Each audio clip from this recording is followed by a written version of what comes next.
So suppose we have an NGO and it's implementing one of its marquee programs in a village.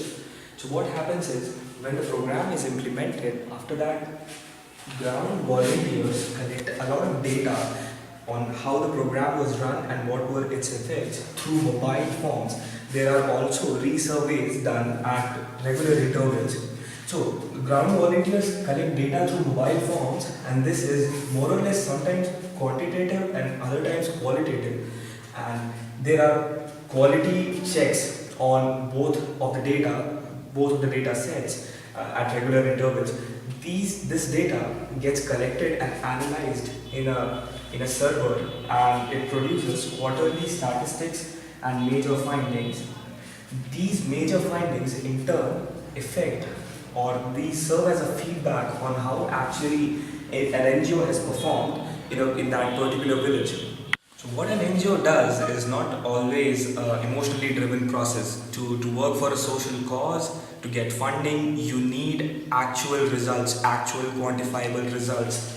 So there are these white boxes which we have placed on most of the arrows, especially as a feedback mechanism. This is where we have to come into picture, and this is what we have to automate.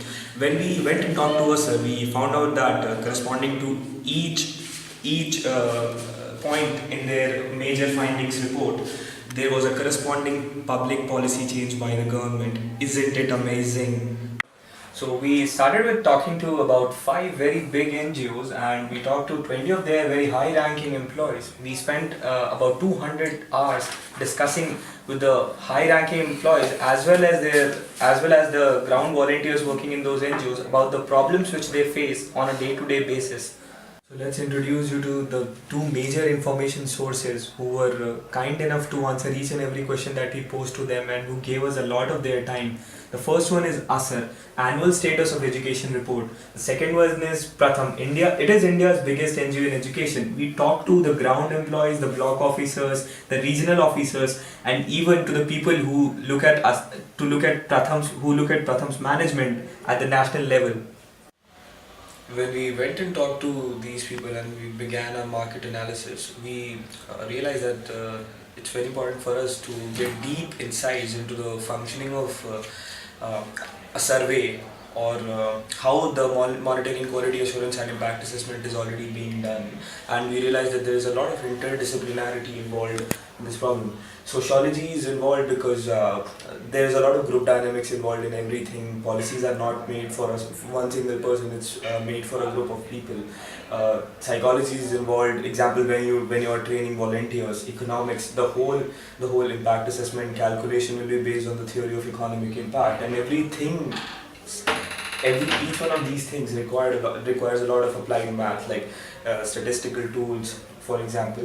And then we analyzed some of the ground constraints which we had, and we searched for quantifiers that would tell us that okay, this how to quantify these things. So for volunteers we had the linguistic background, the technical background, educational background, what kind of training the NGO wants to give it to them before the survey. And then there were several ground constraints too, like the geographical scale of the survey, the amount of resources that NGO had. So till this point we have found our early evangelist, Basic Needs. It's an NGO that works in 8 countries for the rights of mentally ill people. They are the ones who will be bearing the initial development costs. So what we have right now is good feedback from PRC, Pratham, ASAR. Deep Griha is another NGO which we have feedback from, which is also a very large NGO with about 2 lakh beneficiaries. And they are basically, this feedback will help us in building the MQIA system. For the implementation, we have already started testing our Android apps, which are going to be used for the data collection, the Django framework, which will be helpful in manipulating the data. We have already started making blueprints for the data analysis part using RapidMiner and Stata. Let me take a second and tell you what our pre-MVP was. Our pre-MVP was the PRC website, which showcases a number of NGOs. PRC is the Pilani Resource Center, and what it gave us was a lot of contacts and some credibility, and this is where everything began. we started talking to a lot many NGOs, and we started getting to we started inferring their core problems. It was also a great technical experience. It was a good dress rehearsal for MQAI system, and how to work with NGOs and how to collaboratively solve a problem.